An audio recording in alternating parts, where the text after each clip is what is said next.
Good morning all of you. तो बच्चों, अभी तक आपने मेरे संग ये जाना कि हमारा कि जो राष्ट्रीय आंदोलन होगा, राष्ट्रीय आंदोलन को पढ़ने का क्या अप्रोच होगा, क्या अप्रोच होगा, वो अप्रोच किस तरह होगा कि 1885 से लेकर कांग्रेस की स्थापना से लेकर 1947 तक हम किस तरह आप मेरे साथ पढ़ने वाले हैं, किस तरह विस्तार पूर्वक पढ़ने वाले हैं, ये हमने आपको बताया। समझे? इस उस पर कुछ दिनों का गैप लग गया, क्यों? समय कम था। जब तक समय मिलता रहता है तो क्लासें लगातार जारी रहती है। आप समझ सकते हैं, आप भावनाएं समझिएगा। समझे? जब तक समय मिलता है तब तक क्लासें जारी रहती है, अन्य भी क्लासें लेनी पड़ती है और अपना भी पढ़ना पड़ता है। इसके लिए मैं माफ़ी चाहता हूँ, लेकिन जब समय होता है तो मैं समय निकाल कर आपके सामने नई नई डॉक्यूमेंट्री या नई जो स्पेशल टॉपिक खास कर स्पेशल टॉपिक और लगातार नई नई वीडियो लाने की कोशिश करता हूँ, जो लगातार पढ़ने की कोशिश करता हूँ। पढ़ रहा हूँ आजकल ज़्यादा। एक बुक थी वो ख़त्म की, तब आपके समक्ष उपस्थित होने का समय मिला। इकोनॉमिक्स की बुक थी, वो ख़त्म की, तो उसका आपके साथ रूबरू होने का मौका मिल रहा है, मुक्ति होने का मौका मिल रहा है। अब हम उसी परिचर्चा को आगे बढ़ाएंगे, कहानी को वहीं लेकर जाएंगे जहाँ से जहाँ कहानी रुक गई थी। 1885 के बाद हमने ये जाना था, अभी तक आपने बार मेरे संग ये जाना था कि किस तरह कांग्रेस की उत्पत्ति हुई, कांग्रेस की उत्पत्ति पर कि किस तरह प्रश्न चिन्ह लगाए गए। आपने मेरे संग ये जाना कि सुरक्षा बल का सिद्धांत किसने, लाला लाजपत राय ने जब सुरक्षा बल का सिद्धांत दिया वो कहाँ तक तार्किक था, उसकी हमने समीक्षा भी की थी। मैंने कहा चीज़ों को डिटेल में पढ़िए, डिटेल में पढ़ेंगे तो ही बेहतर होगा। जो एग्ज़ाम होता है, एग्ज़ाम अभी तक 6-7 महीने तो कोई एग्ज़ाम नहीं होने वाला, 6-7 महीने तो कोई एग्ज़ाम नहीं होने वाला, तो बेहतर होगा बड़े एग्ज़ाम की तैयारी कीजिए और चीज़ों को डिटेल पूर्वक पढ़िए। एक बार पढ़ेंगे उसके बाद ये आगे तक की तैयारी होगी। एक बार मेहनत कीजिए टॉपिकों पर, समझे? एक बार मेहनत कीजिए, चाहे उसके साथ बुक पढ़िए, चाहे जो मैं पढ़ा रहा हूँ उसे बार बार मल्टीपल रिविजन कीजिए। जो आपके द्वारा जो नोट्स बनाए जा रहे हैं, मैं आपको नोट्स बनवा रहा हूँ, उन्हें बार बार रिविजन कीजिए। आप खाली मत बैठिए, आपको इतना सिलेबस पढ़ा दिया गया है, आप उसे रिविजन करेंगे, आपका समय बीत जाएगा। उसके ऑब्जेक्टिव करने स्टार्ट कर दीजिए, आप मैथ पढ़ना स्टार्ट कर दीजिए, आप रीजनिंग पढ़ना स्टार्ट कर दीजिए। आप अपनी आर्थिक स्थिति को, आप आर्थिक स्थिति के साथ साथ अपनी परिस्थितियों को देखते हुए पढ़िए। आपको कितने समय तक पढ़ना चाहिए और कितने समय तक नहीं पढ़ना चाहिए, ये आपके लिए जरूर मायने रखता है। आपकी आर्थिक स्थिति कैसी है, आप बैकग्राउंड कैसा है, समझे? इस तरह आपकी जो कंडीशन है, आसपास की स्थिति कैसी है, सिचुएशन को ध्यान में रखते हुए आपको पढ़ाई करनी होगी। तो क्लास नहीं चल रही तो क्या करना होगा? रिवीजन करना होगा। प्ले लिस्ट रोज डेली खोलकर देखनी होगी कि वीडियो आई कि नहीं आई, है ना? हालांकि ऐसा ही होगा कि मैं लगभग 12-1 बजे तक, यानी सुबह में 10 से सुबह पढ़ाता हूँ, सुबह के बाद में लगभग 12-1 बजे तक आपका वीडियो पहुँच जाएगा। इतने समय तक 12-1 बजे तक आपका वीडियो पहुँच जाएगा। समय मेरे पास कम रहता है, मुझे और भी अन्य काम करने पड़ते हैं, हालांकि इसमें समय बहुत लगता है। जो लड़का एडिट करता है, वीडियो को एडिट करता है, अब वो वीडियो एडिट होती है तो वो लड़का भी अभी तक छुट्टी पर था, तो इसलिए मुझे समस्या खड़ी हो रही थी। मेरे को ज़्यादा वीडियो एडिट करनी नहीं आती, है ना? ज़्यादा वीडियो एडिट करनी नहीं आती और अच्छे तरीके से उसे हैंडल करना नहीं आता, तो समस्याएं खड़ी हो जाती है। अब सीख लिया हूँ, समझे, धीरे धीरे, तो अब प्रॉब्लम नहीं होगी। अब मैं धीरे धीरे सीख लिया हूँ कि वीडियो कैसे एडिट होती है और किस तरह थंबनेल बनाए जाते हैं, सब सीख लिया हूँ मैं, समझे? तो आप टेंशन मत लीजिएगा। तो वीडियो लगातार अब लगभग जारी रहेगी। तो मैंने सीख लिया, मैंने सोचा क्या दूसरों पर निर्भर रहना, है ना? जब खुद ही करना है, खुद ही पढ़ाना है। चलिए, तो बच्चों बात करते हैं अब किसकी? अब हम बात करते हैं उसकी, राष्ट्रीय आंदोलन की। आप जाइए दोबारा रिवीजन कीजिए जहाँ से हमने राष्ट्रीय आंदोलन की शुरुआत की थी, कि राष्ट्रीय आंदोलन की शुरुआत कैसे हुई।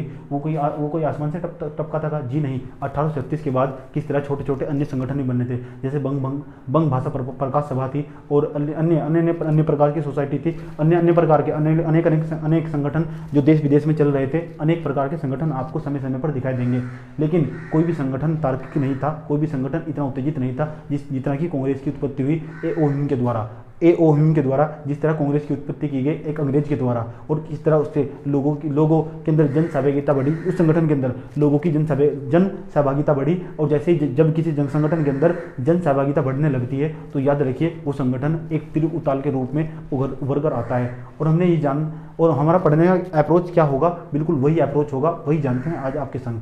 उसके बाद मैं आपको कुछ मेंस के क्वेश्चन दूंगा।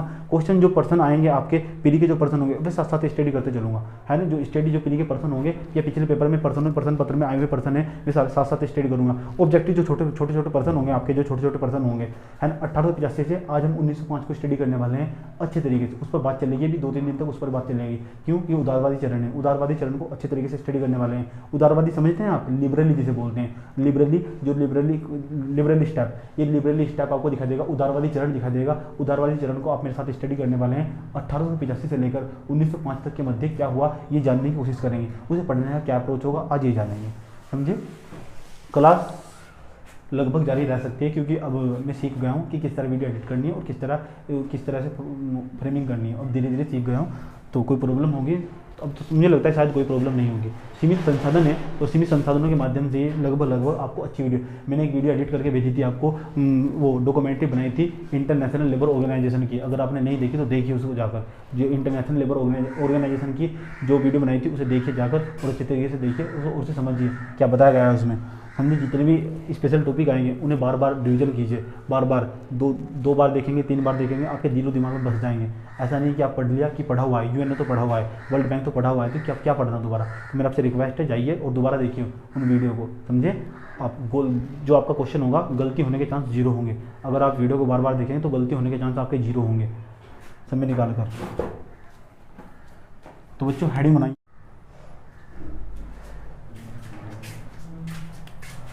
हेडिंग बनाइए बच्चों काफी में, राष्ट्रीय आंदोलन का प्रथम चरण, राष्ट्रीय आंदोलन का प्रथम चरण, राष्ट्रीय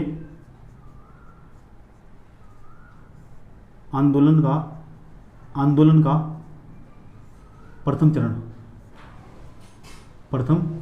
चरण, ये आप अच्छी तरह जानते हैं। आप इसे उदारवादी चरण भी कह सकते हैं, ब्रैकेट में लिखिए उदारवादी चरण, उदारवादी या मित्रवैधता का चरण, उदारवादी या मित्रवैधता का चरण, ये आप जानते हैं, हमने पहले भी आपको समझाया है एक ब्लॉग के माध्यम से। उस ब्लॉग को बार बार जाइए और रिविजन करके देखिए, अच्छे तरीके से दिखाई देगा आपको। उस ब्लॉग के अंदर सब लिखवाया गया है कि किस तरह उसके अंदर मांगे क्या थी, इसका स्पेशल उद्देश्य क्या था। आज आपको इसको, वो पहले ब्लॉग समझाया था, अब ब्लॉग के अंदर घुसने वाले हैं, उसके अच्छे तरीके से स्टडी करने वाले हैं। उसके आसपास के सारे डायमेंशन जो प्रश्न पत्र में आए हुए हैं या आ सकते हैं, एग्जाम छोटा हो या बड़ा हो, है नहीं, एग्जाम सब्जेक्टिव हो या ऑब्जेक्टिव हो, अच्छे तरीके से दोबारा पढ़ने की कोई आवश्यकता नहीं है। उसका विश्लेषण करते हैं। क्यों बच्चे क्या करते हैं, पढ़ते हैं बुक पढ़ते हैं और क्वेश्चन करते हैं, ये गलत है। आप पढ़िए, पढ़ने के बाद विश्लेषण कीजिए, उसके बाद क्वेश्चन कीजिए। उदारवादी चरण, ये रहा आपका उदारवादी चरण। कौन सा चरण, उदारवादी चरण। चलिए सन लिखिए इसका, कब से कब तक, 1885 से लेकर 1905 तक, 1905 तक का जो चरण दिखा देगा राष्ट्रीय आंदोलन का प्रथम चरण। इसके बाद आपको हमने बताया ब्लॉग के माध्यम से देखिए आप कौन कौन सा चरण था। जैसे जैसे पढ़ाते जाएंगे तो आपको समझ में आने लगेगा। पढ़ने का आज हमारा अप्रोच क्या होगा वो भी आपको स्टार्टिंग बताया जा रहा है। पहले हम क्या पढ़ने वाले इसके अंदर, उसके बाद क्या पढ़ने वाले, उसके बाद क्या पढ़ने वाले हैं। तो आप एक इस तरह, जिस तरह बताएं इस तरह लिखिए। आप इसके अंदर क्या पढ़ने वाले हैं, आप मेरे संग आप पहले क्या पढ़ने वाले हैं। पहले ये जानेंगे उदारवादी चरण है क्या। ये उदारवादी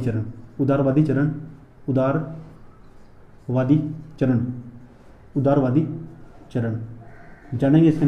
इसके अंदर वे लोग थे जो जिनके अंदर बहुत लिबर्टी थी। लिबर्टी मतलब उदारता थी, है ना, जो अपनी मांगों को संवैधानिक तरीके से मंगवाते थे, अपनी जो अंग्रेजों के समक्ष अपनी मांगों को संवैधानिक तरीके से रखते थे, है ना, प्रस्ताव रखते थे संवैधानिक तरीके से। उन लोगों को हम उदारवादी लोग बोलते हैं। दादा भाई नौरोजी थी, ए.ओ. ह्यूम थे, अन्य और भी सदस्य थे जो इसके अंतर्गत गिने जाते हैं। बताएंगे आपको, जो इसके अंतर्गत आते हैं बताएंगे आपको कौन कौन थे उदारवादी चरण के अंदर में, दिखा देंगे, इनकी चर्चा करेंगे हम। समझिए पढ़ने का अप्रोच होगा आज का हमारा, पढ़ने का अप्रोच क्या होगा, आगे हम किस तरह पढ़ने वाले हैं। इसके अंदर राष्ट्रीय आंदोलन का जो प्रथम चरण होगा 1885 से लेकर 1905 के अंदर हम किस तरह पढ़ने वाले हैं, इसी तरह पढ़ना चाहिए आपको। ये नहीं कि प्रथम अधिवेशन पढ़ा उसकी डेट याद कर ली, दूसरा अधिवेशन पढ़ा उसकी डेट याद कर ली, उसका स्थान याद कर लिया, ये नहीं। ये फैक्ट कम और एनालाइज ज़्यादा। फैक्ट जितने भी तथ्य होंगे, तथ्य कम याद करिए और एनालाइज ज़्यादा करिए। पर्सन एक भी गलत नहीं होगा, वादा करता हूँ। उदारवादी चरण के बाद हम देखेंगे विभिन्न कार्यक्रम देखेंगे और कार्यक्रम के साथ साथ गतिविधियां भी देखेंगे। कार्यक्रम या गतिविधियां कि आसपास क्या गतिविधियां रही, पढ़ने का अप्रोच होगा हमारा ये, समझिए। उसके बाद देखेंगे कुछ प्रमुख अधिवेशन भी देखेंगे। प्रमुख अधिवेशन जब आप मेरे साथ पढ़ेंगे किसके अंदर, आपको पता है कि 25 दिसंबर से लेकर 30 दिसंबर तक के बीच में, 25 दिसंबर से लेकर हर वर्ष, प्रत्येक एक वर्ष में 25 से लेकर 30 दिसंबर तक एक साल के अंतर्गत कांग्रेस के अधिवेशन हुआ करते थे, है ना। 25 दिसंबर से लेकर 30 दिसंबर के क्यों हुआ करते थे, ये सब जानने की कोशिश करेंगे आपके साथ, समझे। कुछ प्रमुख अधिवेशन सभी 1885 से लेकर 1905 तक सभी अधिवेशन नहीं जानने, कुछ प्रमुख अधिवेशन जानने हैं जिनसे लेकर पेपर में प्रश्न बन सकते हैं या बने हुए हैं या बनने की आकांक्षा है। कुछ प्रमुख अधिवेशन जानेंगे आपके संग, समझे। अधिवेशन, उन अधिवेशन के अंतर्गत क्या हुआ करता था, उन अधिवेशन के अंतर्गत कांग्रेस जो पार्टी थी उसके सदस्य अलग अलग देशों से सदस्य आते थे, बैठते थे और जो उनकी मांगे होती थी उन्हें अंग्रेजों के समक्ष रखते थे जाकर, समझे। उस अधिवेशन में हुआ करता था। अधिवेशन मतलब एक प्रकार की बैठक, लोगों के इकट्ठे होना, अलग अलग क्षेत्र से, भारत के कोने कोने से क्षेत्र से लोग आते थे, समझे। तो आते थे, प्रथम अधिवेशन, द्वितीय अधिवेशन, तृतीय अधिवेशन, कब कब कौन सा अधिवेशन हुआ, किस किस में, कौन कौन से अधिवेशन में, कौन कौन से अधिवेशन में क्या क्या मांगे रखी गई, कुछ कौन सी प्रमुख मांगे थी उनकी, समझे। तो प्रमुख अधिवेशन, प्रमुख अधिवेशन, प्रमुख अधिवेशन, आपको प्रमुख अधिवेशन होगा। प्रमुख अधिवेशन के बाद आपका होगा सामाजिक आधार, सामाजिक आधार, सामाजिक आधार,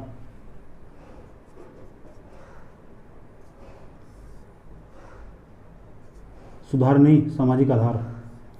उसके बाद हमारा पढ़ने का अप्रोच होगा। इसे पढ़ने के पश्चात जो कांग्रेस का प्रथम चरण होगा, उदारवादी चरण या मित्रवता का चरण जो होगा, जो हमारा कांग्रेस का उदारवादी जो कांग्रेस का राष्ट्रीय आंदोलन का प्रथम चरण या उदारवादी चरण या मित्रवता का चरण, या 1885 से लेकर 1905 तक का जो समय होगा, राष्ट्रीय आंदोलन का प्रथम चरण भी कह सकते हैं, उसके अंतर्गत जो समय होगा, उस समय से क्या निष्कर्ष निकला, यानी उसका मूल्यांकन करेंगे, क्या उसके पॉजिटिव साइड रहे, क्या निगेटिव साइड रहे, इसे कहते हैं मूल्यांकन करना। उसके पॉजिटिव साइड यानी जो प्रथम चरण था उसके क्या पॉजिटिव साइड रहे, उसके क्या निगेटिव साइड रहे, इसे कहते हैं मूल्यांकन करना। इसका हम पूरी तरह मूल्यांकन करेंगे, फिर आपका सवाल नहीं बचेगा, ऑब्जेक्टिव हो चाहे सब्जेक्टिव हो। आप पढ़ना, जो मैं पढ़ाने के बाद पढ़ता हूँ, बुक पढ़ना, अच्छा समझ में आएगा, समझे।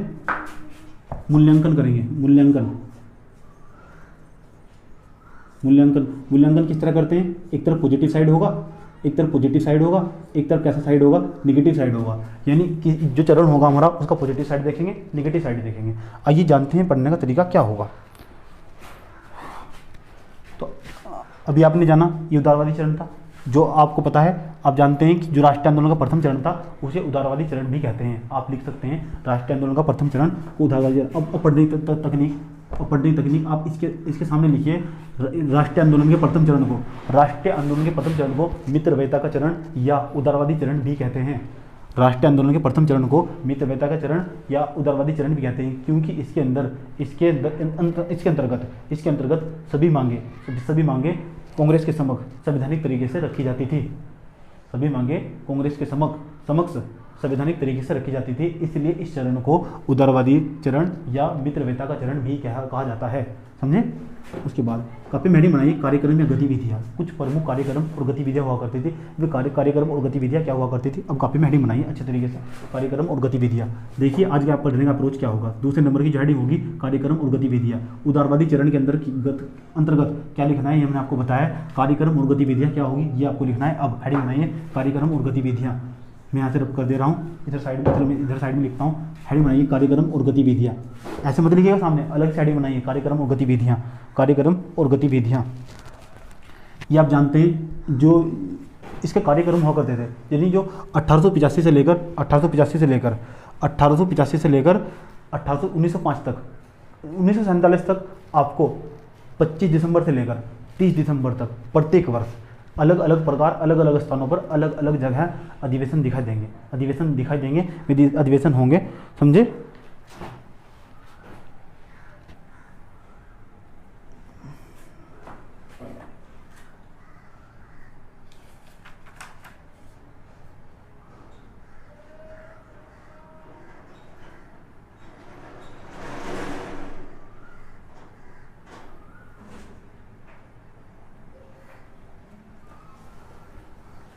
तो कार्यक्रम गतिविधियाँ आप कहिए 3 दिवसीय कार्यक्रम, 3 दिवसीय कार्यक्रम, 3 दिवसीय कार्यक्रम हुआ करता था एक कार्यक्रम। तो 3 दिवसीय कार्यक्रम के अंतर्गत क्या होता था, आइए जानते हैं 3 दिवसीय कार्यक्रम के अंतर्गत क्या होता था। पहले पॉइंट पे लिखिए, इसके अंतर्गत यानी जो आपका कार्यक्रम हुआ करता था, कार्यक्रम गतिविधियाँ क्या होती, 25 दिसंबर से लेकर प्रत्येक वर्ष 25 दिसंबर से लेकर 30 दिसंबर तक, 28 और 30 दिसंबर तक प्रत्येक वर्ष प्रमुख अधिवेशन हुआ करते थे। अधिवेशन या कांग्रेस की बैठक हुआ करती थी, ऐसे कह सकते हैं। कांग्रेस की बैठक हुआ करती थी जिसमें अलग अलग क्षेत्रों से अलग अलग सदस्य भाग लेते थे, है ना। ये बैठक अलग अलग स्थानों पर हुआ करती थी, समझे। ये 25 और 30 दिसंबर को क्यों, ये इसलिए हुआ करती थी उस समय जो अंग्रेजी शासन काल था उसमें छुट्टी रहा करती थी। 25 से लेकर 30 दिसंबर तक छुट्टी रहा करती थी, इसलिए लोगों का आना भी बहुत आसान हुआ करता था। इसलिए ये जो बैठक हुआ करती थी 25 से लेकर 30 दिसंबर तक हुआ करती थी। उसके बाद चलिए कहानी को आगे बढ़ाते हैं। नंबर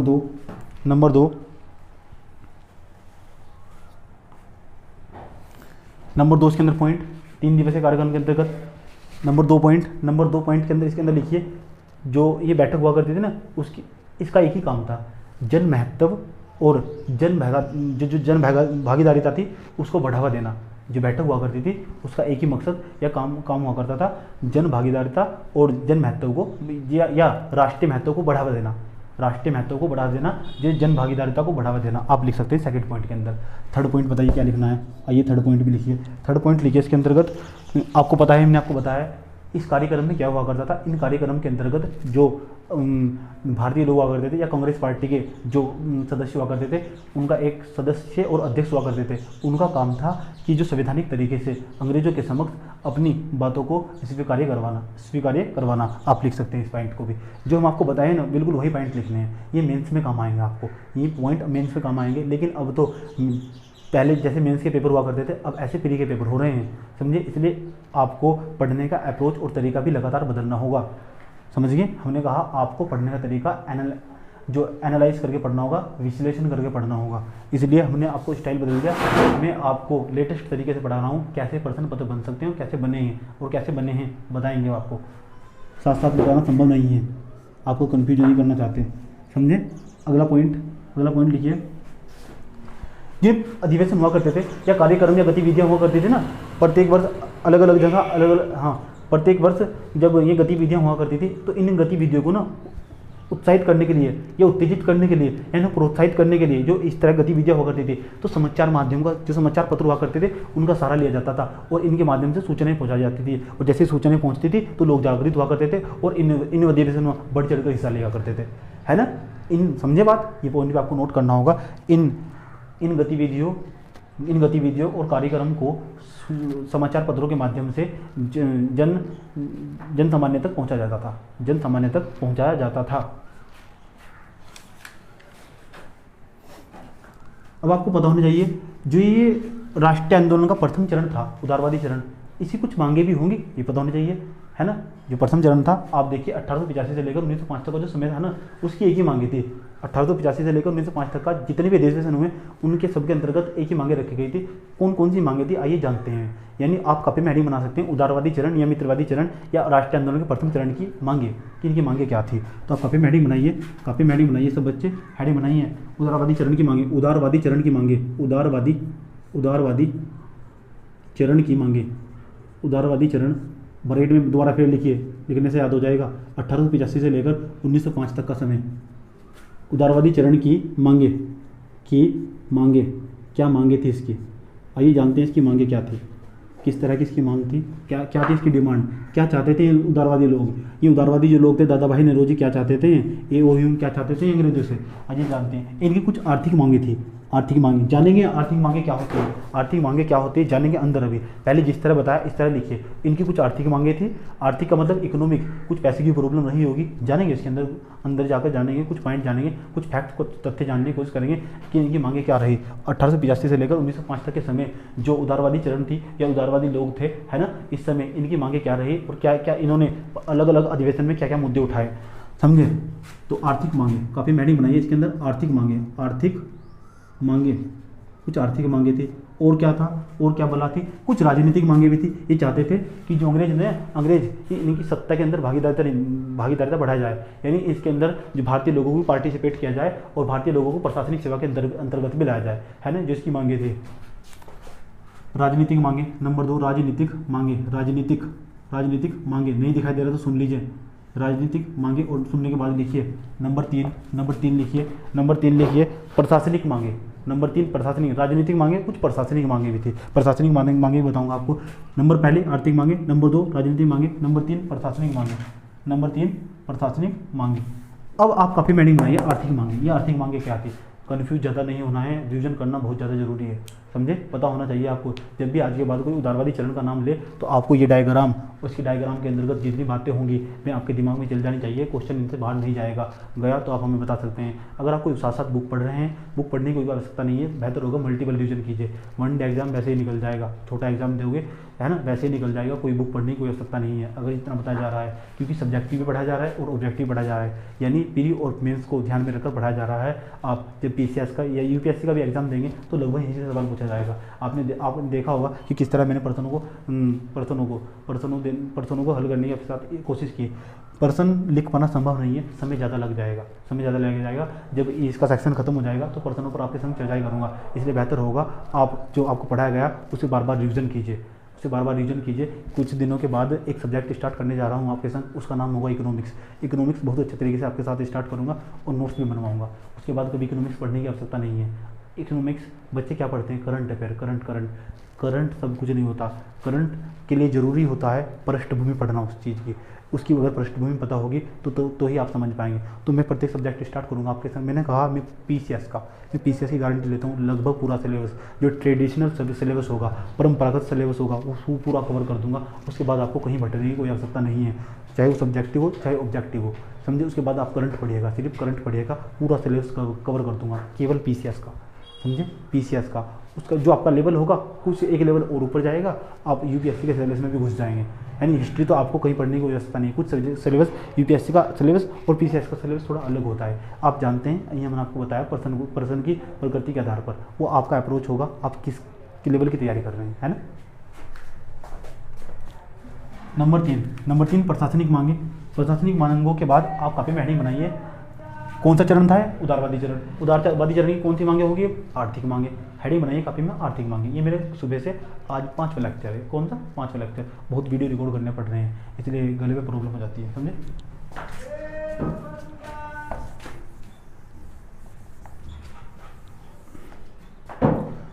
काफ़ी हेडिंग बनाइए सब बच्चे, हेडिंग बनाइए आर्थिक मांगे, जब आर्थिक मांगे हेडिंग बनाएंगे तो आर्थिक मांगे, यानी आप ऐसे कह सकते हैं उदारवादी चरण की आर्थिक मांगे। उदारवादी चरण की जो आर्थिक मांगे होगी या मित्रवादी चरण, या आप ऐसे भी कह सकते हैं राष्ट्रीय आंदोलन का प्रथम चरण की मांगे, ऐसे भी कह सकते हैं। या 1885 से लेकर 1905 के समय क्या मांगे रखी गई, ऐसे भी कह सकते हैं। हेडिंग आपके दिल और दिमाग से बनती है। आप हेडिंग बनाइए आर्थिक मांगे,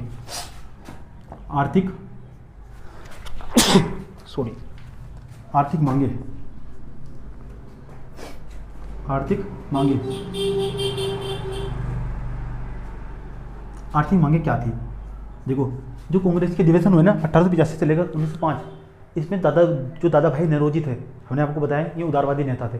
इतने उदारवादी थे, है ना, इतने उदारवादी थे, कभी किसी भी युद्ध या किसी भी हिंसा में कोई हिस्सा नहीं लिया। इतने उदारवादी थे, कोई कभी हमेशा उनसे दूर रहे। यानी राष्ट्रीय आंदोलन था ना जो, वो पूरी तरह हिंसा, जो क्रांतिकारी लोग थे और जो उदारवादी लोग थे वे हमेशा अलग रहे। 1907 में देखोगे आप किस तरह में विकेंद्रीकृत दिखाई देंगे, दो अलग अलग खेमों में बढ़ते दिखाई देंगे 1907 में, बताएंगे आपको।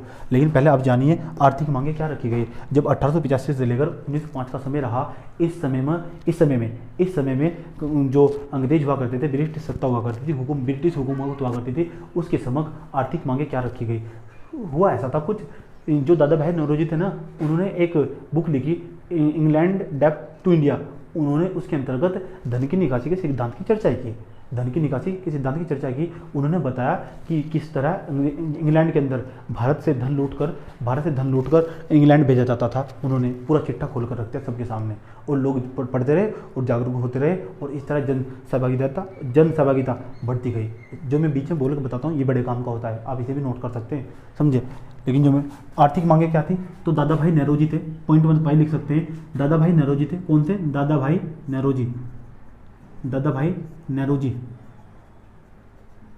ने धन की निकासी का सिद्धांत दिया,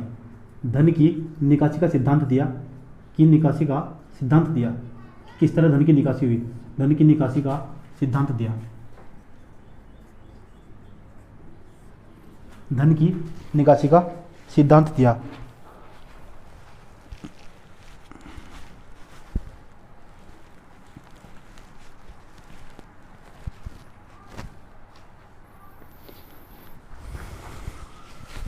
हाँ,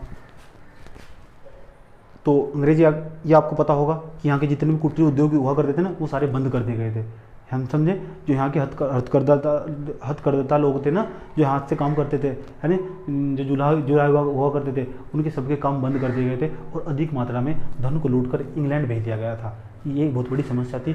कहा तो ये जाता है कि इंग्लैंड के अंदर इतना धन भेजा गया था कि वो इंग्लैंड की जीडीपी का लगभग 2 से 2.5% था। इंग्लैंड की जीडीपी का 2 से 2.5%। इंग्लैंड का जीडीपी देखो कितना बड़ा हुआ करता है, वहाँ की इकोनॉमी कितनी बड़ी इकोनॉमी है उस टाइम समय। आप ऐसे ऐसे थोड़ा ही कहते थे भारत को सोने की चिड़िया, समझे। तो इंग्लैंड जो दादा भाई नेहरू थे, उन्होंने धन की निकासी के सिद्धांत दिया और धन की निकासी के सिद्धांत देने के पश्चात जो ब्रिटिश सत्ता थी उस पर आरोप लगाया कि धन की निकासी बंद हो, धन की निकासी बंद हो।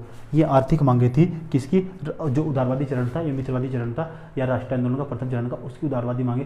प्रत्येक जो अधिवेशन हुआ उसके अंदर ये मुद्दा उठाया गया आर्थिक मांगों के अंतर्गत कि धन की निकासी पूरी तरह प्रतिबंधित हो, है नहीं, पूरी तरह बंद हो, बाहर से कोई सामान ना आए, है ना, हम सभी स्वदेशी अपनाएं। उसके बाद देखोगे आप स्वदेशी आंदोलन भी चलने वाला है, स्वदेशी आंदोलन या बहिष्कार आंदोलन भी चलने वाला 1905 में, बात करेंगे आपके संग। एक पुस्तक लिखी थी उन्होंने, दूसरे पॉइंट के अंदर आप लिख सकते हैं, इन्होंने जो पुस्तक लिखी दादा भाई नेहरू ने अपनी पुस्तक, आप ऐसे लिख सकते हैं, दादा भाई नेहरू जी ने अपनी पुस्तक इंग्लैंड डेप्थ टू इंडिया में बताया कि किस तरह धन की निकासी, धन को अधिक मात्रा में लूटकर इंग्लैंड भेज दिया गया, है ना। इस तरह की कुछ आर्थिक मांगे ब्रिटिशों के समक्ष रखी गई, जिनके अंतर्गत ये कहा गया कि धन की निकासी पूरी तरह प्रतिबंधित हो, धन की निकासी पूरी तरह प्रतिबंधित हो। एक और बुक थी, ये लिखी गई थी 1867 में, इंग्लैंड एक्ट टू इंडिया, लिखी 1867 में, पहले ही बताया था आपको। एक और बुक थी poverty un British rule India, poverty un British rule in India. इन बुकों का जिक्र भी करना आपको जरूरी है। पोवर्टी मतलब गरीबी, poverty on British rule in India, इसके अंतर्गत भी यही बताया गया। एक बुक और लिखी गई थी the mean to mean India, Dadabhai Nehru ji के द्वारा लिखी गई। खाली पुस्तक का नाम भी पूछ सकता है किसके द्वारा लिखी गई, इसलिए लिखना बहुत ज़्यादा जरूरी है, प्रत्येक लाइन पर्सन है। एक और पर्सनैलिटी दिखाई देगी आपको, आरसी दत्त, है नहीं, आरसी मजूमदार साहब थे। हाँ, आरसी दत्त ने इस जो सिद्धांत था धन की निकासी का सिद्धांत, इस सिद्धांत को आगे बढ़ाया और उन्होंने भी इसी तरह जो ब्रिटिश सरकार थी उसकी आलोचना की, समझे। आरसी दत्त ने, दूसरे पॉइंट में लिखिए, आरसी दत्त ने इसी सिद्धांत को आगे बढ़ाया। इसी सिद्धांत को उन्होंने भी एक बुक लिखी थी, the economic history of India.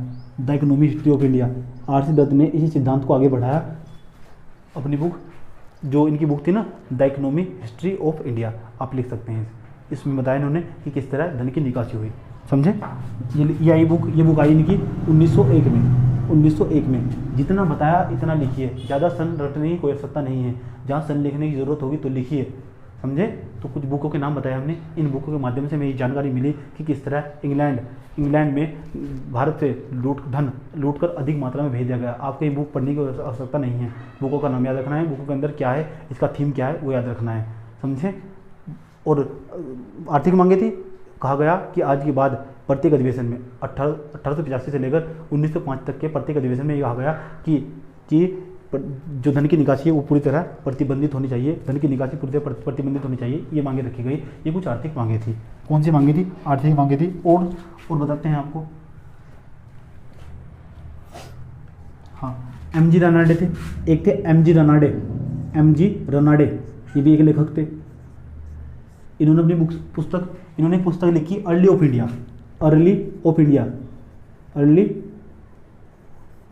India.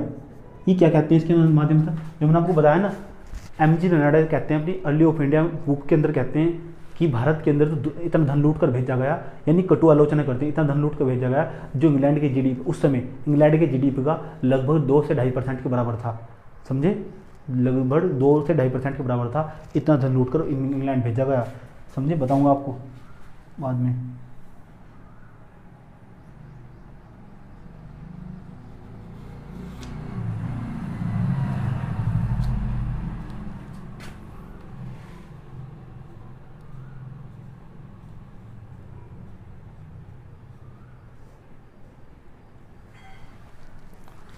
अब आपको पता होना चाहिए जो पैसा आता था, ये पैसा इंग्लैंड जो अंग्रेज थे ये कमाते कहाँ से थे पैसा, ये पैसा जो हुआ इकट्ठा करते थे ये कहाँ से कमाते थे, तो कुछ दिन की फिजिकल पॉलिसी, इसे कहते हैं जिनमें राजस्व नीतियाँ है ना। पैसा कहाँ से आता था, आप लिख सकते हैं पैसा कहाँ से आता था, कुछ इनकी राजस्व नीतियाँ थी, राजस्व नीतियाँ, राजस्व नीतियों से इनकम होती थी। जो अंग्रेज हुआ करते थे ना, जब अंग्रेजी हुकूमत हुआ करती थी, जैसे वर्तमान समय में जो हमारे यहाँ से जो फिजिकल पॉलिसी सरकार की, ये फिजिकल पॉलिसी कहते हैं राजकोषीय नीति, उसके अंतर्गत टैक्स इकट्ठा करती है, टैक्स को इकट्ठा करती है और सरकार हम पे खर्च करती है नहीं, हमारे पैसे पे हम पे खर्च करती है सरकार। इसी तरह ये क्या करते थे, ये हमारा पैसा हमसे लूटते थे लेकिन खर्च ना किया करते थे, इंग्लैंड भेज दिया करते थे, हमारा पैसा इकट्ठा करके इंग्लैंड भेजा करते थे।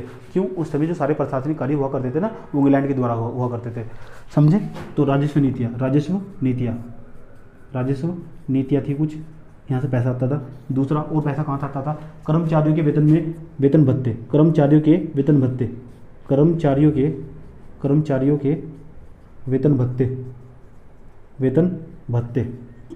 और पैसा कहाँ से आता था, और आता था भारत में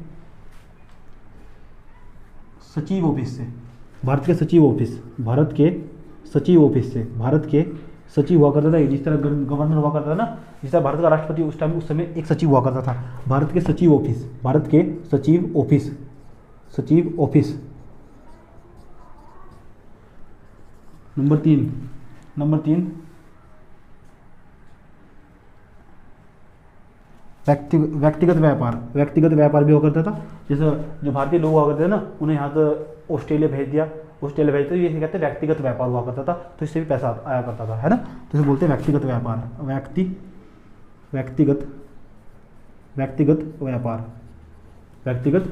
हुआ करता था, तो उससे वहाँ से भी पैसा आया करता था। इतनी बुरी हालत थी, है ना। तो ये कुछ आर्थिक मांगे थी, कौन सी आर्थिक मांगे थी, आइए जानते हैं। और क्या थी, सेना पर व्यय कम हो, आर्थिक मांगे थी। हाँ, और क्या थी, कुछ आर्थिक मांगे थी। तो जो ब्रिटिश सरकार हुआ करती थी ना, वो सेना के अंदर बहुत पैसा खर्च किया करती थी और भारतीयों का ही शोषण किया करती थी। तो जो 1885 से लेकर 1905 का समय था ना, जो उदारवादी लोग थे उन्होंने ये मांग रखी, आज के बाद सेना के अंदर पैसा कम खर्च होना चाहिए, यानी सेना पर जो व्यय उसके खर्चे को कम किया जाए। हमें ज़रूरत नहीं है, हम उदारवादी लोग हैं, हमें नहीं लड़ाई करनी, हमें ऐसे रहना, हमें सिंपल रहना, हमें कोई युद्ध नहीं करना, हमने ना तो युद्ध किया ना करेंगे, बेहतर होगा आप सेना पर पैसा कम खर्च कीजिए। तो आप अगला पॉइंट लिख सकते हैं, आर्थिक मांगों के अंतर्गत दूसरा पॉइंट ऐसा, अगला पॉइंट आप पॉइंट वाइज लिख रहे होंगे। अगला पॉइंट देखिए, सेना पर व्यय कम हो,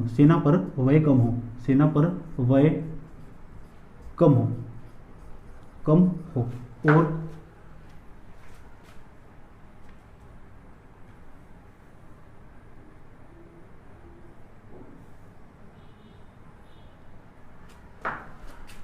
इसके अंतर्गत का तीसरा पॉइंट, जो भू राजस्व था ना, भूमि से ले जाने वाला जो टैक्स था, भू राजस्व, उसे 50% कर दिया जाए, भू राजस्व को 50% कर दिया जाए। ये कुछ मांगे थी, भू राजस्व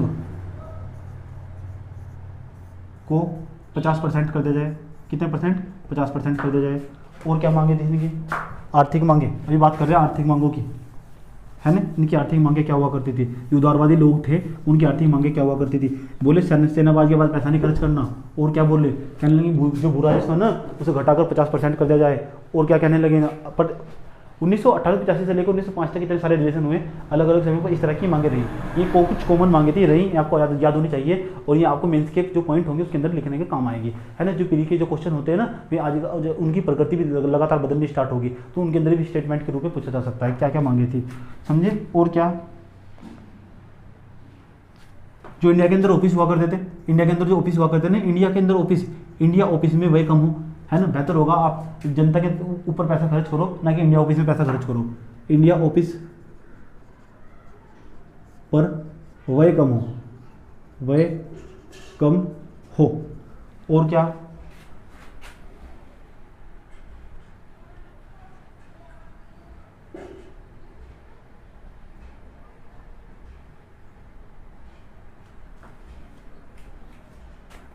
और कुछ नहीं, ऐसे एक पॉइंट और लिख सकते हैं आप। इनकी मांगे थी, ऐसा भारत बने जिसका जो पूरी तरह विकसित हो, ऐसा भारत बने जो पूरी तरह विकसित हो, पूरी तरह विकसित हो, ऐसा भारत बने जो पूरी तरह विकसित हो। ये कुछ मांगे थी, कौन सी मांगे थी? आर्थिक मांगे। अब बात करते हैं किसकी? राजनीतिक मांगों की। कौन सी? राजनीतिक मांगे। ये कुछ आर्थिक मांगे थी, अब बात करते हैं किसकी? राजनीतिक मांगों की, कि राजनीतिक मांगे क्या थी। आइए बात करते हैं राजनीतिक मांगों की। हेडिंग बनाओ कॉपी में, राजनीतिक मांगे। राजनीतिक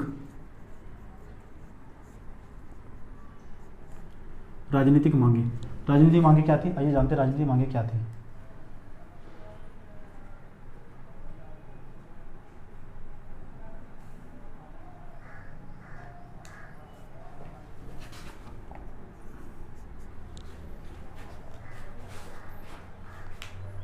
देखो, राजनीतिक मांगे क्या थी? पहला काम था कि औपनिवेशिक सत्ता के अंतर्गत भारतीय लोगों को, यानी भारतीय राष्ट्रीय कांग्रेस के अंदर जो दारावादी लोग थे ना, या भारतीय लोग थे, उन्हें भी पार्टिसिपेट किया जाए, औपनिवेशिक सत्ता के अंदर उनकी राजनीतिक भागीदारी बढ़ाई जाए, है ना। यूँ नहीं है कि उन्होंने, जो अंग्रेज हुआ करते थे, वे इलेक्शन लड़ते थे या नहीं लड़ते थे, प्रशासनिक काम किया करते थे। जो राजनीतिज्ञ हुआ करते थे, है ना, कई चुनाव हुआ करते थे ना, चुनाव हुआ करते थे, उस समय जो चुनाव हुआ करते थे उसके अंदर बस ब्रिटिश लोग खड़ा हुआ करते थे, वे जीत जाते थे। लेकिन जो 1885 से लेकर 1905 तक का जो समय था ना, उदारवादी लोगों ने अंग्रेजों के समक्ष बार बार यही मांग रखी। हालांकि स्वीकार्य हुई या नहीं हुई, बार बार यही मांगे रही इनकी, कि जो भारतीय लोग थे ना, इनके अंदर जो प्रतिनिधित्व जो संस्थाएं आपकी, इनके अंदर जो भारतीय लोग, उनकी भागीदारिता बढ़ाई जाए। इनकी भागीदारिता, जो भारतीय लोग हुआ करते थे, उनकी भागीदारिता समय समय पर बढ़ाई जाए, राजनीतिक भागीदारी दी जाए। जो भारतीय लोग हुआ करते थे, उन्हें जो राजनीतिक, जो उनका औपनिवेशिक सत्ता हुआ करती थी, उसके अंदर राजनीतिक जो भागीदारिता बढ़ाई जाए, इनकी मांगे हुआ करती थी। समझे? आप लिख सकते हैं राजनीतिक मांगों के अंतर्गत, आप लिखिए प्रतिनिधित्व मूलक संस्थाओं का विकास हो। प्रतिनिधित्व का मतलब चुनना, चुनकर भेजना, है ना। प्रतिनिधित्व मूलक संस्थाओं का विकास हो। मूलक संस्थाओं का विकास हो। संस्थाओं का विकास हो। और क्या मतलब है इसका? संसद और राज्य विधानसभा इनका विकास होना चाहिए। विधानसभा जब विकास होगा, जब तो इनके अंतर्गत जो भारतीय लोग होंगे, जब तो बढ़ चढ़कर हिस्सा लेंगे। समझे? नंबर दूसरा पॉइंट, संसद के अधिकार बढ़े।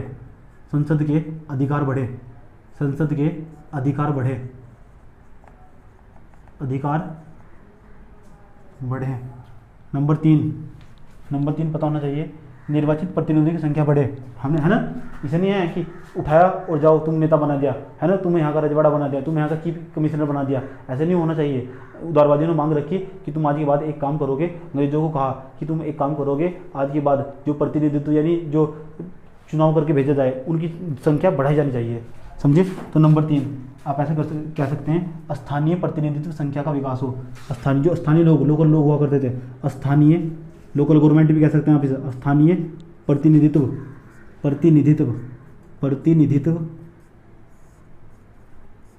स्थानीय प्रतिनिधित्व संस्था का विकास हो। और क्या? नंबर 4 पॉइंट लिखो आप। नंबर 4 पॉइंट, जो भारत सचिव था ना, भारत सचिव का ऑफिस बंद हो। वहाँ जब बहुत ज़्यादा खर्चा हुआ करता था, भारत सचिव का, ये बहुत ज़्यादा ऑर्डर चलाया करता था, भारत सचिव का ऑफिस बंद हो। याद रखना, अभी नहीं समझ में आने की ये बातें बाद में समझ में आएगी बेटे। जब 21 साल की उम्र हो जाएगी ना, बीत जाओगे, जब PCS के पेपर में बैठोगे और लिखने बैठोगे, फिर ही क्लियर हो जाएगा। गारंटी दे रहा हूँ, लिख लेना, जितना पढ़ाया हूँ ना, फिर ही गारंटी के साथ क्लियर होगा। उसे बाहर कुछ नहीं आने वाला जब क्लियर होगा। जब मेंस में लिखोगे ना बैठ कर, सारी बातें याद कर रहे होंगे। काश उदारवादी चरण उस समय, उस टाइम अच्छे तरीके से स्टडी किया हुआ होता और आंसर राइटिंग भी की होती, जिंदगी साली कुछ और होती। आज समझे? आज अधिकारी होते। समझे? समय दोबारा नहीं आने का लौट। और 5वां पॉइंट, शासन में निर्णय की भागीदारिता बढ़े। शासन में निर्णय लेने की, निर्णय मतलब फैसले, निर्णय लेने की भागीदारिता बढ़े। भागीदारिता बढ़े। समझे? चलिए, ये कुछ राजनीतिक मांगे थी, ये आपको पता होनी चाहिए। राजनीतिक मांगे, आर्थिक मांगे बताई, राजनीतिक मांगे बताई। अब बताते हैं आपको प्रशासनिक मांगे। प्रशासनिक मांगे क्या थी? हेडिंग बनाओ कापी में, प्रशासनिक मांगे। यानी जो उदारवादी चरण था ना, इनकी कुछ प्रशासनिक मांगे भी थी। क्या प्रशासनिक मांगे थी? 1885 से लेकर 1905 तक के समय इनकी कुछ प्रशासनिक मांगे भी रही। क्या प्रशासनिक मांगे रही? आइए जानते हैं प्रशासनिक मांगे। प्रशासनिक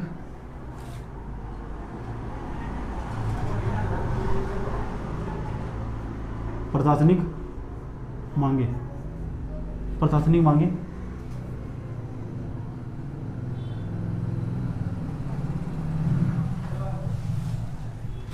नंबर फर्स्ट, जो नागरिक अधिकार हुआ करते थे ना, नागरिक अधिकार, उनकी बहाली हो। नागरिक अधिकार हुआ करते थे, उन्हें खुलकर सबके सामने आ जाए। जो ब्रिटेन के नागरिक हुआ करते थे, देखो अंग्रेजी सत्ता हुकूमत करती थी, तो ब्रिटेन के जो लोग हुआ करते थे उनके लिए अधिकार अलग और हमारे यहाँ अधिकार अलग। तो यहाँ कि जो उदारवादी जो चरण था, यानी उदारवादी लोग थे, उन्होंने ये मांगे उठाई कि जो इंग्लैंड के अंदर और भारत के अंदर, यानी भारत के अंदर जो नागरिक अधिकार है ना, उसकी बहाली होनी चाहिए, है ना, उन्हें खोल देना चाहिए, जिस तरह तुमने इंग्लैंड के अंदर खोल दिए गए, है ना। इंग्लैंड वो देश है जिन्होंने सबसे पहले पूरी दुनिया को लोकतंत्र सिखाया, और फिर देखो यहाँ क्या हो रहा था, है ना। तो आप लिख सकते हो नागरिक अधिकारों की बहाली हो, नागरिक अधिकारों की बहाली हो। और क्या कहा इन्होंने कहा जो वर्नाक्यूलर प्रेस एक्ट था, वर्नाक्यूलर प्रेस एक्ट था, यानी जो भारत, क्या था वर्नाक्यूलर प्रेस एक्ट? इसके अंतर्गत कोई भी भारतीय जो समाचार पत्र हुआ करता है, हिंदी समाचार पत्र, वो कोई भी ऐसी खबर नहीं छाप सकता था जो ब्रिटिशों के विपक्ष में हो, सारी खबरें पक्ष में छापनी होगी। इस तरह का जो एक्ट था उसे वर्नाक्यूलर प्रेस एक्ट बोलते थे। उन्होंने कहा उदारवादी जो लोग थे, उन्होंने कहा इस एक्ट को खत्म कर देना चाहिए, पूरी तरह इसका उन्मूलन कर देना चाहिए। दूसरा, प्रशासनिक मांगे थी। दूसरे, प्रशासकीय सेवा यानी यूपीएससी की उम्र सीमा बढ़ाई जाए। जो यूपीएससी थे ना, यूपीएससी का एग्जाम उस टाइम भी हुआ करता था, यूपीएससी का एग्जाम हुआ करता था, इंग्लैंड में हुआ करता था। इसका भारतीयकरण हो, एक तो भारतीयकरण यानी भारतीय के अंदर होना चाहिए। दूसरा ये हुआ करता था इसकी उम्र सीमा 19 से बढ़ाकर 23 साल करती जाए। ये कुछ प्रशासनिक मांगे थी जो उदारवादी चरण हुआ करता था। उदारवादी चरण की कुछ प्रशासनिक मांगे थी। उसमें कहा गया तो यूपीएससी यानी सिविल सर्विस का जो पेपर हुआ करता था उस समय, वो भारत के अंदर होना चाहिए। कहाँ? भारत के अंदर होना चाहिए। उसका भारतीयकरण होना चाहिए। जैसे इसका भारतीयकरण होगा, उसकी उम्र सीमा बढ़ाई जानी चाहिए। जैसे उसकी उम्र सीमा बढ़ाई जाएगी तो भारतीय लोगों की भागीदारिता बढ़ेगी, है ना। यानी कहीं ना कहीं जो भारतीय राष्ट्रीय कांग्रेस थी ना, उसका एक ही अल्टीमेट गोल या एक ही उद्देश्य रहा होगा, समझे। उसके बाद एक ही गोल रहा, इनका सबका एक ही गोल रहा, नोट में लिख सकते हैं, औपनिवेशिक सत्ता में भागीदारी। औपनिवेशिक सत्ता में भागीदारी, इसका एक अल्टीमेट गोल देखा जाए। ये हमने आपको उस कॉलम पे भी लिखवाया था, जो पिछले वाला वीडियो पढ़ाया गया था, उसके ऊपर लिखवाया था। इसका एक ही मकसद होगा, 1885 से लेकर 1905 तक का जो समय, एक अल्टीमेट एक लाइन में देखा जाए, औपनिवेशिक सत्ता में भागीदारी, इसलिए लिखवाया गया था। ऐसा कहीं नहीं मिलने वाला, जिस तरह मैं समझाऊंगा, समझे। पढ़ने के बाद पता करना, जब पढ़ लोगे ना एक बार, जब दूसरे टीचर पढ़ाएंगे तब समझ में आएगा कि पढ़ना क्या होता है, कि कितनी डेप्थ में पढ़ाते हैं, सर कितना डेप्थ में पढ़ाते हैं और दूसरे टीचर कितना डेप्थ में पढ़ाते हैं। और पढ़ते हैं, पढ़ने में और पढ़ाने में और समझाने में धरती आसमान का फर्क होता है। टीचर में भी बहुत अंतर होता है, समझे। कुछ चेहरे ऐसे होते हैं उनकी आप शक्ल देखकर ही पढ़ाई करना स्टार्ट कर देते हैं, समझे, क्योंकि वे मेहनत से बने हुए होते हैं। तो बात करते हैं किसकी, कि किस तरह, अभी प्रमुख अधिवेशन की बात नहीं कर रहे हैं, कल आप मेरे साथ बात करने वाले प्रमुख अधिवेशन कि कल कौन कौन से प्रमुख अधिवेशन हुए। राष्ट्रीय आंदोलन के प्रथम चरण के समय कुछ प्रमुख अधिवेशन की भी चर्चा करने वाले हैं। कुछ कौन से अधिवेशन में कौन कौन सी मांगे रखी गई, कुछ खास पॉइंट जानने की कोशिश करें, जैसे सवाल पूछे जाते हैं, पूछे गए हैं। कुछ प्रश्न भी रखूंगा आपके सामने कल, है ना, कुछ प्रश्न भी रखूंगा। लेकिन आज का जो एक लिखने का जो प्रश्न होगा, उस प्रश्न को लिखिए, जो आपका सब्जेक्टिव प्रश्न होगा, आप उसे लिखिए। पहला प्रश्न, आज का प्रश्न, पहला जो प्रश्न होगा उसे नोट कीजिए, उसे लिखिएगा घर बैठकर। को प्रश्न लिखिए, क्वेश्चन नंबर फर्स्ट, आज का क्वेश्चन नंबर फर्स्ट, उदारवादी चरण की कुछ प्रमुख मांगे क्या थी, स्पष्ट कीजिए 150 शब्दों में। उदारवादी चरण की प्रमुख मांगे क्या थी, इस 150 शब्दों में स्पष्ट कीजिए। उदारवादी चरण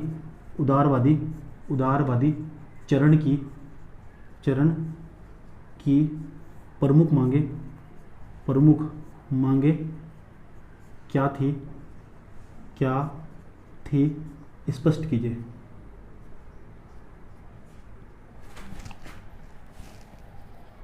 स्पष्ट कीजिए कितने शब्दों में, 150 शब्दों में। उसके बाद प्रश्न नंबर 2, आज का प्रश्न नंबर 2, 150 शब्द लिखने होंगे, लगभग एक सवा पेज इतना लिखना होगा, एक पेज लिखना होगा। और अब जानते हैं और क्या करना आपको, और ये करना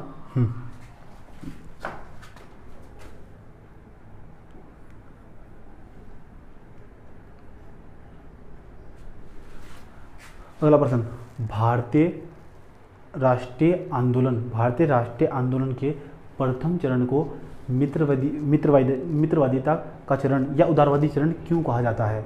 भारतीय राष्ट्रीय आंदोलन को मित्रवादिता या उदारवादी चरण क्यों कहा जाता है? 150 शब्दों में लिखिए, 150 शब्दों में लिखिए। अब देखिए आपको कहाँ फोकस करना होगा। वैसे एक लाइन का प्रश्न है, आपको 150 शब्दों में समझाना होगा। देखते हैं आप किस तरह हैंडल करते हैं। प्रश्न नंबर 2 लिखिए, भारतीय राष्ट्रीय आंदोलन को उदारवादिता या मित्रवादिता का चरण क्यों कहा जाता है? 150 शब्दों में लिखिए, स्पष्ट करना है आपको 150 शब्दों में। देखते हैं आप कहाँ तक आपका दिमाग यही डायमेंशन टच करने होंगे जो सिर्फ ये बताते हो ये उदारवादी थे, उदारवादी पर ज़्यादा टच करना हो। इस तरह का डायमेंशन लिख लेने से सारा का सारा जो टॉपिक पढ़ा है वो सारा रिवीजन हो जाएगा, दोबारा पढ़ने की कोई आवश्यकता नहीं है। आप एक तीर से 2 निशाने भी कह सकते हैं। कल कुछ प्रमुख अधिवेशन और सामाजिक आधार और इसका मूल्यांकन करेंगे, है ना। क्या हमने क्या खोया, इसमें क्या पाया, उसके बाद हम दूसरे चरण पर प्रवेश करेंगे। समझे, ये हमारा पढ़ने का अप्रोच होगा। सिंपल हिस्ट्री चल रही है, आप घबराइए मत। बस आपका एक काम होना चाहिए, पीछे से रिवीजन, मैथ जो आप पढ़ रहे हो मैथ, उसके बाद रीजनिंग साइड में, यानी अलग अलग सब्जेक्ट का समय अलग अलग होना चाहिए। पढ़ना है तो पढ़ना है, इतना पढ़ना है तो पढ़ना है, वैसे भी कुछ नहीं होने वाला।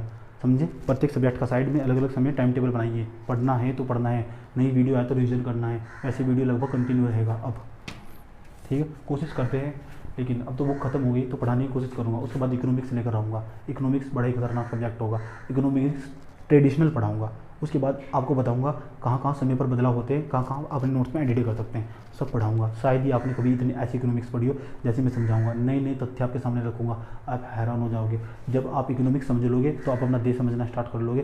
तब आप वर्तमान जो समय की सरकार है उसकी कहानियाँ समझ में आएंगी, और जो पिछली गत वर्ष की सरकार है 2006, 7, 8 की जो सरकार हुआ करती थी उसकी कहानियाँ समझ में आएंगी। यूपी सरकार और एनडीए सरकार के अंतर में आपको अंतर दिखाई देगा। तब कब, जब आप इकोनॉमिक्स पढ़ लेंगे। आप किसके साथ, मेरे साथ।